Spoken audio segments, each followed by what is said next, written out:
The scent of marinara sauce and fresh basil hit me the moment I pushed open the heavy wooden door of Bella Rosa, my grandmother's restaurant. For 42 years, these same aromas had welcomed countless customers, but for me they meant home. Sophia. My grandmother's voice, still strong despite her recent hospital stay, called from her usual spot, a worn leather booth near the kitchen where she could oversee everything. You came. I hurried over, carefully helping her stand for our ritual hug. At 82, Nonna Rosa was frilier than I remembered, but her eyes still sparkled with the same fierce intelligence that had built this place from nothing. Of course I came, I said, sliding into the booth across from her. Your message sounded urgent. She glanced around the busy dinner service, lowering her voice. Your cousins Marcus and Anthony, they've been coming around more often, asking questions about the restaurant's paperwork. My stomach tightened. Marcus and Anthony had never shown interest in Bella Rosa before, except to borrow money from Nana when their various business ventures failed. What kind of questions? About deed ownership. About accounts. She pulled out a thick envelope from her purse. That's why I need you to take these. Before they try something. Inside the envelope was a power of attorney document, already notarized, along with copies of the restaurant's deed, accounts, and operational licenses. Nana, are you sure? She reached across the table, gripping my hand with surprising strength. You're the only one who loves this place like I do. The only one who understands what it means. Those boys, they only see dollar signs. I started to respond, but a coughing fit overtook her. It lasted longer than it should have. You should be resting, I said, helping her sip some water. Not working. This place keeps me alive, she smiled weakly. Promise me you'll protect it, Sophia. No matter what. I promise, I said, tucking the envelope into my bag. But you'll be here to protect it too. He patted my cheek the way she used to when I was little. Just make sure those papers stay safe. That was the last real conversation I had with my grandmother. 3 days later, she was back in the hospital. 2 weeks after that, we were planning her funeral. I was in Seattle, finalizing details for a major software project, my actual career, when the call came. Nana had passed peacefully in her sleep. By the time I got to the airport, my cousins had already taken charge of everything. The funeral was a blur of black clothes and casseroles, of relatives I barely knew sharing stories about a woman they rarely visited. I noticed Marcus and Anthony huddled in corners, whispering with various family members, but I was too grief-stricken to care. It wasn't until a week later, when I went to check on the restaurant, that I realized something was wrong. The lights were off. The closed sign hung in the window, unusual for a Thursday evening. Through the glass I could see chairs stacked on tables. My key still worked. Inside, the silence felt wrong. No sizzling from the kitchen, no clinking of glasses, no chattering customers. Just empty space and fading aromas. Looking for something? I spun around. Marcus and Anthony stood in the doorway, matching smirks on their faces. Why is the restaurant closed? I asked, though something in their expressions told me I wouldn't like the answer. Sold it, Marcus said casually, as if he were discussing the weather. Got a great offer from developers. They're turning the whole block into luxury condos. The world tilted slightly. You what? Sold it, Anthony repeated, slower this time, mockingly. We're executors of Nana's estate. Time to move this property into the modern era. You can't sell it, I said, my voice steady despite my racing heart. You don't have the authority. They laughed, actually laughed, sharing a look that made my blood boil. Already did, cuz, Marcus grinned. Papers are signed. Money's in the bank. Deal's done. I reached into my bag, fingers finding the envelope I'd been carrying since that last dinner with Nana. Actually, I said, pulling out the power of attorney documents, you didn't. Their smirks froze as I laid the papers on a nearby table. Full power of attorney, I explained, enjoying the way their faces paled. Granted to me 2 weeks before Nana passed. Legally notarized. Which means, I smiled now, you just tried to sell property you had no right to sell. And those buyers, they're going to want their money back. The silence that followed was absolute. Even the traffic outside seemed to pause. You're lying, Anthony finally managed. That's not possible. Call your lawyer, I suggested. Better yet, call the buyers. Let them know they just got scammed into purchasing property from people who didn't have the legal right to sell it. Marcus lunged for the papers, but I was faster, sliding them back into my bag. Already filed copies with the county, I said. And my lawyer. And the restaurant's corporate attorney. Want to guess how many laws you just broke? We're family, Marcus sputtered. You can't. Family. I cut him off. Family doesn't sell their grandmother's legacy without even waiting for her body to be cold. Family doesn't try to pocket generations of hard work for a quick profit. The developers offered $5 million, Anthony said, as if the number would change everything. Be reasonable. I walked to the wall of photos near the entrance, decades of memories captured in fading photographs. Nana's parents opening the original pizzeria in 1947. Nana taking over in 1981, expanding it into the full restaurant it became. Me, age 6, standing on a step stool to help make breadsticks. This place isn't for sale, I said quietly. Not now. Not ever. You'll regret this, Marcus threatened. We've already spent some of the money. The developers won't be happy. I turned back to them, channeling every ounce of Nana's strength. No, you'll regret this. Because tomorrow morning, I'm calling the district attorney about real estate fraud. Unless. They leaned forward eagerly. Unless what? Unless you both sign paperwork renouncing any claim to Bella Rosa. Permanently. Walk away now, pay back whatever you spent, and I won't press charges. That's blackmail, Anthony protested. No, I corrected. That's mercy. More than you deserve. More than you showed Nana. They stormed out, letting the door slam behind them. I stood alone in the quiet restaurant, surrounded by memories and marinara-stained walls. I promised to protect it, Nana, I whispered to the empty room. And I will. But as I locked up that night, I knew this was just the beginning. My cousins wouldn't give up easily. The developers wouldn't back down without a fight. And I had a software project in Seattle that wouldn't wait forever. Sometimes protecting what matters means fighting battles on multiple fronts. I was ready. The next morning, I woke up to 17 missed calls and a string of threatening texts from various family members. Word had spread fast. The prodigal granddaughter blocking the multi-million-dollar deal. The power of attorney that changed everything. The cousins who'd been caught trying to sell what wasn't theirs to sell. My Aunt Maria's voicemail was particularly venomous. Who do you think you are? Those boys were trying to do what's best for everyone. You're just being selfish, just like your mother. I got dressed methodically, choosing a charcoal gray suit that meant business. Today wasn't about family drama. It was about protecting what mattered. The developer's office occupied the top floor of a gleaming downtown high-rise Sterling development group.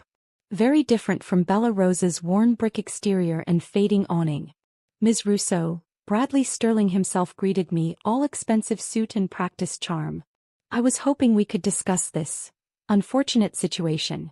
I sat across from his massive desk, noting the architectural models of luxury condos displayed like trophies. The situation, I said calmly, is that you tried to purchase property from individuals who had no legal right to sell it. He smiled thinly. We conducted our due diligence. Your cousins presented themselves as executors of the estate. Without checking for existing power of attorney? I raised an eyebrow. That's not very diligent. We've already begun preliminary work, he continued as if I hadn't spoken. Permits are being filed. Contractors scheduled. All of which you did illegally, I pointed out. Since you don't actually own the property. He leaned forward. Ms. Russo, we're prepared to offer you $6 million. That's $1 million more than we offered your cousins. Everyone wins. I stood up, smoothing my jacket.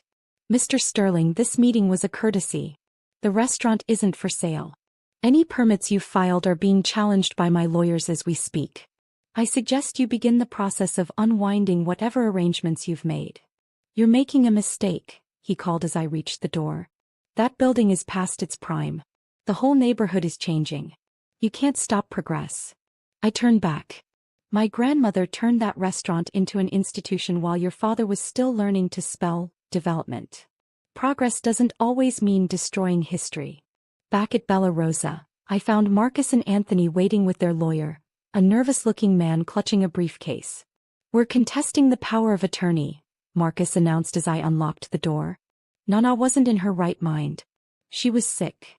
She was sick, I agreed, leading them inside. But very clear-headed. Would you like to see the medical evaluation that accompanied the power of attorney?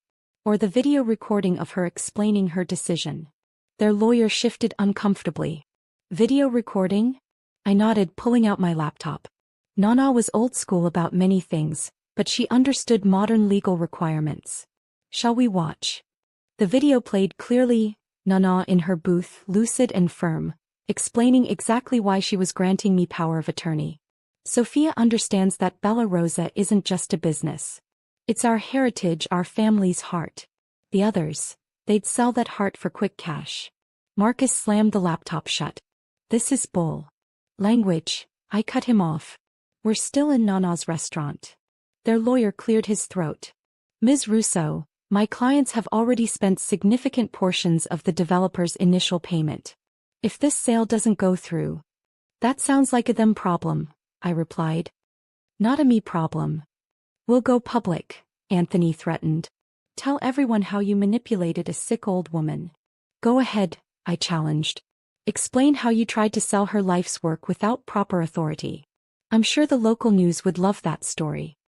Greedy grandson's attempt real estate fraud. Has a nice ring to it. The lawyer pulled my cousins aside, whispered urgently. I could see the moment reality set in, their faces shifting from anger to fear. The paperwork renouncing your claims, I said, pulling out manila envelopes, is still on the table. Sign now, pay back what you spent, and this stays private. We don't have the money, Marcus admitted. We invested it. Of course they had. I didn't even want to know in what questionable scheme. Figure it out, I said firmly. Sell your cars. Mortgage your houses. But make it right. They signed the papers with shaking hands. Their lawyer reviewed each page, nodding reluctantly at the thoroughness of the documents. After they left, I walked through the restaurant, running my hands along the worn bar where Nana used to tell me stories of the old country. The kitchen where I learned to make pizza dough at age 7. The wall of photos documenting 42 years of family history. My phone buzzed, a text from my project manager in Seattle. Need you back, Client getting anxious. Reality check. I had a successful career as a software architect. A career that didn't involve marinara sauce or family feuds. A career that was currently hanging by a thread because of all this. The front door chimed. I turned to find Maria, my aunt, standing there with her hands on her hips. You've ruined those boys, she accused. Their credit is destroyed. Their reputations. They ruined themselves, I interrupted. By trying to steal and sell what wasn't theirs. It's just a restaurant. No, I said quietly. It's everything Nana built. Everything she believed in. Everything she protected for us. She's gone, Sophia. Gone. And you're clinging to a building like it's her. I walked to the wall of photos, pointed to one from 1981. See this? The day Nana took over from her parents? She was a woman alone in 1981, trying to run a restaurant when banks wouldn't even give women business loans. She remortgaged her house. Worked 18-hour days. Built this place into something that supported our entire family. Maria fell silent. How many times did she help Marcus and Anthony? I continued. How many failed businesses did she quietly subsidize? How many family emergencies did she cover with money from this, just a restaurant? That's different. No, it's exactly the same. He protected us. All of us. Even when we didn't deserve it. Now it's my turn to protect what she built. Maria's shoulders sagged. What will you do with it? You have your fancy tech job in Seattle. You can't run a restaurant. I smiled, thinking of the plans already forming. Watch me. That evening, after Maria left, I sat in Nana's booth with my laptop, looking at my resignation letter to the software company. Sometimes choices make themselves. My phone buzzed again, a text from Bradley Sterling. Final offer, $7 million. Don't be foolish. I typed back 2 words, not interested. Then I opened a new document and began to write. Bella Rosa Modernization Plan, honoring tradition while embracing the future. Because protecting Nana's legacy didn't mean keeping everything exactly the same. It meant ensuring her spirit, her values, her love of feeding people and bringing them together lived on. Even if that meant completely changing my own life to do it. 6 months after turning down $7 million, I stood in Bella Rosa's kitchen at 5 a.m., watching our new head chef Marco teach his team Nana's sacred marinara recipe. The same recipe she'd once taught me standing on a step stool at age 7. The secret, I heard him say, isn't in the ingredients. It's in the patience. The love. You can't rush perfection. Nana would have approved of Marco. He'd trained at top restaurants in Italy but understood that sometimes the simplest dishes carried the most meaning. My phone buzzed. Another email from Bradley Sterling's lawyers, this one marked urgent. Final notice. I deleted it without reading. They'd spent months trying to find loopholes in my power of attorney, filing complaints about building code violations, even attempting to have the property rezoned. Nothing stuck. Ms. Russo. Jenny, our new social media manager, approached with a tablet. You need to see this. The local news website was running a feature. Historic Restaurants' Modern Revival. How one woman's stand against developers sparked a community movement. The article detailed how Bella Rosa had become a symbol of resistance against aggressive development, how our modernization efforts had inspired other small businesses in the neighborhood to stand their ground. There were quotes from longtime customers, photos of our new hybrid service model, traditional table service alongside a modern ordering app I'd developed using my software background. The comments are amazing, Jenny grinned. People love how we're blending old and new. And we were. I'd kept Nana's core menu but added contemporary touches. Installed smart kitchen technology while preserving the ancient pizza oven. Created an online ordering system that somehow made the food taste even more homemade. Revenue had doubled in 6 months. The bell above the door chimed. Maria stood there looking uncomfortable. Aunt Maria, I said surprised. She hadn't spoken to me since that confrontation 6 months ago. The boys, she began, wringing her hands. They're in trouble. The developers, they're suing them for breach of contract. Of course they were. Sterling Development Group was nothing if not vindictive. What do you expect me to do about it? They're family, she pleaded. Despite everything. I led her to Nana's booth, my unofficial office now. Tell me honestly. If they had sold this place, if those condos were going up right now, would they have shared that money with the family? Helped anyone but themselves. She looked down at the worn table, tracing its patterns with her finger. No, she admitted quietly. They wouldn't have. I can't fix their legal problems, I said. But I can offer them jobs. Real work, learning the business from the ground up. If they're willing. They're too proud. Then they're not desperate enough, I cut in. Nana built this place on hard work, not pride. They want help. They can earn it. The lunch rush was starting. I could hear the kitchen coming alive, smell fresh bread baking, hear the coffee machines humming. You've done amazing things here, Maria said, looking around at the subtle changes, the updated lighting, the restored photographs, the new espresso bar. She would be proud. She'd be prouder if the family stood together, I replied. Tell the boys my offer stands. But they have to want to be part of building something, not just profiting from it. After she left, I walked through the dining room, greeting regular customers, checking on new staff. My phone buzzed again, this time a notification from our ordering app. We just hit a new record for advance bookings. That evening, as the dinner service wound down, I found Marcus sitting at the bar. Need a job, he mumbled, not meeting my eyes. They're going to take my house. I poured him a glass of water. No alcohol until we got this straight. Kitchen needs help. Start tomorrow 5 a.m. Minimum wage. You work your way up like everyone else. I have an MBA. Which hasn't helped you so far, I pointed out. Time to learn the business from the ground up. Like Nana did. He stared at the water glass for a long moment. I really messed up, didn't I? Yes, I said simply. But Nana believed in second chances.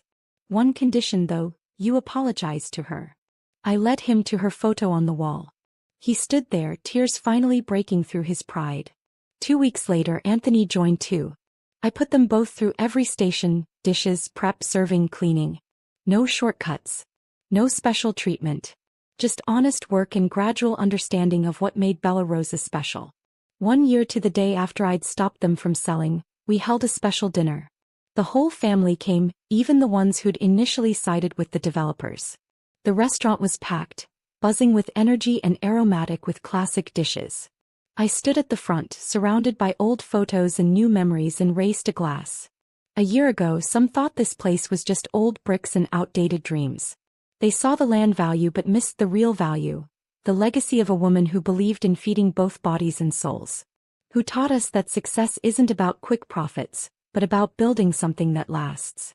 Marcus and Anthony, now running the kitchen competently, nodded from their stations. Nana used to say that the secret to her sauce wasn't in the ingredients, but in the love. The same is true for this place. It's not just a restaurant. It's our heart, our history, our future. I unveiled the new addition to our wall of photos, Nana in her favorite booth, taken during our last conversation. Below it, her words engraved on a small plaque. Some things are worth more than money. Some legacies can't be sold. The developers still own most of the block. Modern condos rise on either side of us. But Bella Rosa stands firm, a testament to tradition in a changing world. Our hybrid model, respecting the past while embracing the future, has become a case study in sustainable small business preservation. I still get offers. Higher numbers, aggressive tactics, veiled threats. But now I just smile and send them our menu. Come taste what you can't buy, I tell them. Come understand what you can't build. Sometimes, late at night when the kitchen is quiet and the dining room is empty, I sit in Nana's booth and feel her presence. Not in the sadness of loss, but in the joy of continuation. In the laughter of families sharing meals, in the smell of that sacred marinara sauce, in the way food still brings people together. Marcus and Anthony are learning. Slowly, steadily, they're understanding that real value isn't always about numbers on a check. Sometimes it's about the things you can't sell: heritage, history, home. You were right, Nana, I whisper to her photo. Some things are worth fighting for. Some legacies need protecting.